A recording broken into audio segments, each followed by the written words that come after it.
बिस्मिल्लाहिर्रहमानिर्रहीम। Chapter 11 homeostasis का आज का टॉपिक है हमारा होम्योस्टेसिस इन मैन। इससे पहले जो हमने टॉपिक स्टडी किया था उसमें हमने होम्योस्टेसिस इन प्लांट के बारे में डिस्कस किया था कि प्लांट में होम्योस्टेसिस किस तरह से होती है। उम्मीद है आपको होम्योस्टेसिस की डेफिनेशन अच्छी तरह से समझ में आ गई होगी कि किसी भी बॉडी का इंटरनल जो इन्वायरमेंट है वो किस तरह से कांस्टेंट और मेंटेन रहना चाहिए और वो क्यों ज़रूरी है किसी बॉडी के लिए। ये इसको जो है वो हम होम्योस्टेसिस कहते हैं। तो प्लांट में हमने होम्योस्टेसिस को डिस्कस कर लिया था। आज हम होम्योस्टेसिस को मैन में यानी ह्यूमन बींग्स में डिस्कस करेंगे। ह्यूमन बींग्स में होम्योस्टेसिस के लिए बहुत से ऑर्गन्स जो है वो मौजूद होते हैं जो कि अपना अपना रोल जो है वो प्ले करते हैं। सबसे पहला जो ऑर्गन है ह्यूमन बींग्स में वो है skin. Vertical section of skin show that it consist of an outer part of epidermis and inner part dermis. ये आपको डायग्राम में ये वर्टिकल सेक्शन नजर आ रहा है ह्यूमन स्किन का, जिसमें वो आपको ये बता रहे हैं कि इसका जो आउटर पार्ट है इसे एपिडर्मिस कहा जाता है और ये जो इनर पार्ट है, ये जो आउटर पार्ट है ये एपिडर्मिस है और इसका ये जो इनर पार्ट है ये डर्मिस कहलाता है। The skin has hair, sweat glands, blood vessels and sense receptors. Skin के ऊपर क्या क्या प्रेजेंट होता है? कुछ क्वांटिटी में, कुछ मिकदार में हेयर्स मौजूद होते हैं। इसके अलावा स्किन के ऊपर स्वेट ग्लैंड्स, जिससे पसीना आता है, वो ग्लैंड्स प्रेजेंट होते हैं। ब्लड वेसल्स आपको नजर आती होंगी स्किन के ऊपर, वेसल्स प्रेजेंट हैं। एंड सेंस रिसेप्टर्स भी मौजूद होते हैं जिससे हमारी स्किन जो है वो सेंस करती है, यानी उसे पता चलता है कि कौन सी चीज जो है वो किस तरह की है। Skin helps to regulate the body temperature, और हमारे ह्यूमन का बॉडी टेम्परेचर रेगुलेट करने के लिए स्किन जो है वो बहुत ज़्यादा मदद करती है। The maintenance of internal body temperature is called thermoregulation. अब अगर हमने होम्योस्टेसिस पढ़ा था कि इंटरनल एनवायरनमेंट को मेंटेन करना होम्योस्टेसिस है। अगर हमारी बॉडी का टेम्परेचर जो है वो इंटरनल टेम्परेचर मेंटेन हो रहा है तो उसको हम क्या कहते हैं? थर्मोरेगुलेशन कहते हैं। कोल्ड वेदर जो है वो उसमें थर्मोरेगुलेशन कैसे होता है और जो वार्म वेदर है उसमें थर्मोरेगुलेशन का प्रोसेस जो है वो किस तरह से स्किन के जरिए से होता है। स्किन के ऊपर चूंकि हमने यहाँ पढ़ा कि हेयर्स प्रेजेंट हैं, hair raised by the erector pili muscles result in goosebumps formation. Hair जो है वो कुछ मसल्स प्रेजेंट होते हैं स्किन पर जिन्हें इरेक्टर पिली मसल्स कहते हैं। ये मसल्स जो है वो खड़े हो जाते हैं जब क्या होता है?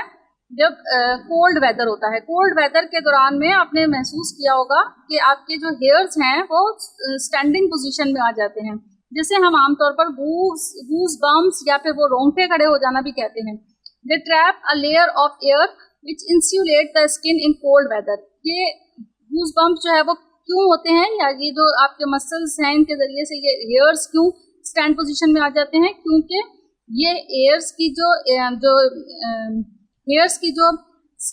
हेयर की जो पूरी एक लेयर है ये क्या करती है? एयर की लेयर को इंसुलेट करती है, यानी उसको जो है वो ट्रैप कर लेती है। एयर को, जो कि कोल्ड एयर होती है, उसे ट्रैप कर लेती है, पकड़ लेती है। The skin in cold weather, skin के ऊपर जो हेयर्स होते हैं वो इस एयर को ट्रैप कर लेते हैं। Fat insulates the body and reduce heat loss, और फैट जो है वो उस बॉडी को इंसुलेट यानी उसको गर्म रखती है और हीट जो है वो लॉस नहीं हो पाती है। In cold weather heat remove नहीं होती, हमारी बॉडी के अंदर ही स्टोर रहती है। In cold whether the blood vessels in the skin constrict, और कोल्ड वेदर जब सर्दी का मौसम होता है या सर्दी का जब टाइम होता है तो उस टाइम पर जो ब्लड की जो वेसल्स हैं, ब्लड वेसल्स जो हमारी स्किन में प्रेजेंट हैं वो कॉन्स्ट्रिक्ट हो जाती हैं, सुकड़ जाती हैं, जैसे हम वैसो कंस्ट्रिक्शंस भी कहते हैं। And less heat is lost to the environment, जिसकी वजह से जो बॉडी की हीट है वो एनवायरनमेंट में लेस क्वांटिटी में रिमूव होती है। तो इससे क्या होता है? बॉडी के अंदर हीट जमा रहती है और बॉडी जो है वो कोल्ड वेदर में सर्वाइव कर सकती है बहुत अच्छी तरह से। इन वार्म वेदर में क्या होता है? Hair is lowered and no air is trapped. Cold weather के बिल्कुल ऑपोजिट हो जाता है, इसमें हेयर नीचे ही रहते हैं यानी खड़े नहीं होते हैं, और no air is trapped, air trap नहीं होती है। When it is warm blood vessels in the skin dilates, और जब वार्म यानी जब वेदर गर्म होता है तो ब्लड वेसल्स, स्किन की जो ब्लड वेसल्स हैं वो डायलेट, फैली हुई होती हैं, जिसे वैसोडाइलेशन भी कहते हैं। ये टर्म्स आपके लिए बहुत इंपॉर्टेंट है, वैसोडाइलेशन और जो आपने पीछे जो टर्म पढ़ी कॉन्स्ट्रिक्शंस, ये इसको आपको जो है वो इसके अंदर डिफरेंस आपको पता more blood flow through vessels in skin and loses heat to the environment. चूंकि ये ब्लड वेसल्स डायलेट होती हैं यानी फैली हुई होती हैं, तो इसमें जो ब्लड का फ्लो है वो ज़्यादा होता है और इजीली जो है वो ब्लड फ्लो करता है. And skin loses heat to the environment, और स्किन क्या करती है, एनवायरनमेंट में हीट को लूज कर देती है, यानी हीट जो है वो एनवायरनमेंट में चली जाती है. बॉडी की हीट एनवायरनमेंट की तरफ जो है वो मूव करती है. The activity of the sweat gland increases. इसके साथ साथ जो स्किन में स्वेट ग्लैंड्स होते हैं उनकी एक्टिविटी इंक्रीज हो जाती है. Increases thereby leading to a great production of sweat. Sweat glands basically किस लिए होते हैं, ताकि स्वेट पसीना आ सके. तो पसीना जो है वो जब स्वेट ग्लैंड्स की एक्टिविटी इंप्रूव होती है तो पसीना ज़्यादा आता है. As more sweat evaporates from the surface of the skin, more heat is removed from the body. जब स्किन की सरफेस के ऊपर से ज़्यादा पसीना आता है या ज़्यादा जो है वो स्वेट रिमूव होता है, तो स्किन जो है वो ज़्यादा इजीली हीट को बॉडी के अंदर से रिमूव कर लेती है. इसके साथ एक और ऑर्गन प्रेजेंट होता है, लंग्स प्रेजेंट होते हैं, जो कि हमारी बॉडी में, ह्यूमन बींग्स की बॉडी में जो है वो थर्मोरेगुलेशन के लिए जो है वो बहुत मेन, होम्योस्टेसिस के लिए बहुत मेन किरदार अदा करते हैं. The walls of the alveoli are very thin and surrounded by capillary blood vessels. Lungs कैसे अपना फंक्शन परफॉर्म करते हैं, जो एल्वियोलाई की जो वॉल्स होती हैं वो बहुत थिन होती हैं और उनके इर्द गिर्द क्या प्रेजेंट होता है, कैपिलरी ब्लड वेसल्स प्रेजेंट होते हैं. तो carbon dioxide diffuses out into the alveoli from blood capillaries. जो कार्बन डाइऑक्साइड रेस्पिरेशन के दौरान बनती है वो ब्लड कैपिलरीज के जरिए से, एल्वियोलाई के जरिए से ब्लड कैपिलरीज में डिफ्यूज हो जाती है. Thus, the lungs keep the carbon dioxide concentration in the blood in normal range. और इसकी वजह से क्या होता है कि लंग्स के अंदर जो कार्बन डाइऑक्साइड की कंसंट्रेशन है वो नॉर्मल रेंज में ही रहती है. ब्लड में भी नॉर्मल रेंज में कंसंट्रेशन रहती है. If the concentration of the carbon dioxide increases, अगर कार्बन डाइऑक्साइड की कंसंट्रेशन इंक्रीज होगी to a certain level, part of brain called medulla oblongata. अगर कार्बन डाइऑक्साइड की कंसंट्रेशन ब्लड में इंक्रीज हो रही है तो फौरन से जो है वो ब्रेन के पार्ट पे मैसेज जाता है, जिसे ब्रेन के उस पार्ट में जिसे मेड्यूला ऑब्लिगेंटा कहते हैं, यहाँ पर मैसेज जाता है और ये डिटेक्ट कर लेता है और मैसेज देता है ब्रीथिंग सिस्टम को कि ब्रीथिंग जो है वो फास्ट हो जाती है, यानी ब्रीथिंग का रेट जो है वो रेट ऑफ ब्रीथिंग इंक्रीज हो जाता है. It slow down gradually till the concentration of carbon dioxide in the blood becomes normal. और वो आहिस्ता आहिस्ता ब्रीथिंग का सिस्टम कब स्लो होता है, जब ब्लड के अंदर कार्बन डाइऑक्साइड की कंसंट्रेशन नॉर्मल हो जाती है. Lungs also lose a great deal of water vapour, और इसके साथ साथ वो साइड प्रोडक्ट पे वाटर वेपर भी लॉस करते हैं. तो लंग्स जो है वो होम्योस्टेसिस में कैसे अपना किरदार अदा करते हैं कि इसमें कार्बन डाइऑक्साइड को मेंटेन रखते हैं ब्लड के अंदर. लिवर का भी बहुत अहम रोल होता है, अहम किरदार होता है होम्योस्टेसिस में. लिवर के बहुत सारे फंक्शंस होते हैं जो कि हमारी बॉडी में लिवर परफॉर्म कर रहा होता है.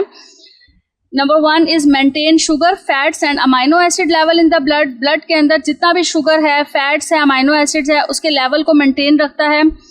Warm the blood to maintain body temperature, body के टेम्परेचर को मेंटेन रखता है और ब्लड को वार्म रखता है. रेगुलेट आयरन होम्योस्टेसिस, बॉडी के अंदर या ब्लड के अंदर जो आयरन का होम्योस्टेसिस है, ये आयरन जो है वो उसको मेंटेन रखता है, रेगुलेट रखता है. Break down excess amino acids and produces urea. जो एक्स्ट्रा अमाइनो एसिड्स बन जाता है बॉडी में, उसको वो क्या करता है, ब्रेक डाउन, उसको तोड़ देता है और तोड़ के उसे यूरिया में कन्वर्ट कर देता है. इसी तरह से break down excess haemoglobin into bilirubin. जो बॉडी के अंदर हीमोग्लोबिन एक्सेस क्वांटिटी में होता है, इजाफी होता है या एक्स्ट्रा होता है, उसको वो लिवर जो है इसको बिलिरुबिन में कन्वर्ट कर देता है. It is excreted with the bile into the intestine and expelled with the faeces. और इस तरह से वो फीसिस के रास्ते से जो है वो जो भी एक्स्ट्रा चीज़ें होती हैं वो बॉडी से रिमूव हो जाती हैं. एक और ऑर्गन किडनी है. किडनी भी जो है वो ऑस्मोरेगुलेटरी ऑर्गन है. Kidney is a major excretory and osmoregulatory organ of mammals. It performs the following functions. इसके भी बहुत सारे, लिवर की तरह इसके भी बहुत सारे फंक्शंस हैं. इसने भी जो है वो बहुत सारी एक्स्ट्रा जितनी भी चीज़ें बॉडी के अंदर हैं उनको रिमूव करना होता है. जैसे remove metabolic waste products, urea, nitrogenous waste वगैरह, ये सब जो है वो ब्लड में से किडनी के जरिए रिमूव होती हैं. Regulate water content of the body fluid.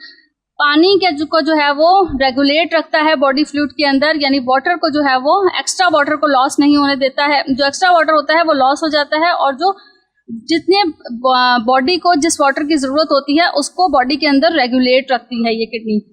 Regulates the pH of the body fluid, body fluid के अंदर जो पीएच है उसको मेंटेन रखना भी किडनी का फंक्शन है। Remove excess of water, salt, hormones and drugs, और जो एक्स्ट्रा वाटर है, एक्स्ट्रा सॉल्ट है, हार्मोन्स हैं, ये ड्रग्स वगैरह हैं, उन्हें किडनी जो है वो रिमूव करवा देती है बॉडी में से। तो ये कुछ मेन ऑर्गन्स थे, लंग्स, लिवर और किडनी और स्किन, जो कि ऑस्मो रेगुलेटरी ऑर्गन के तौर पर हमारी बॉडी के अंदर मौजूद होते हैं और हमारी बॉडी का टेम्परेचर मेंटेन रखने में बहुत अहम किरदार अदा करते हैं, और इसके अलावा बॉडी के अंदर जितने भी एक्स्ट्रा वेस्ट प्रोडक्ट होते हैं उनको भी रिमूव करते हैं।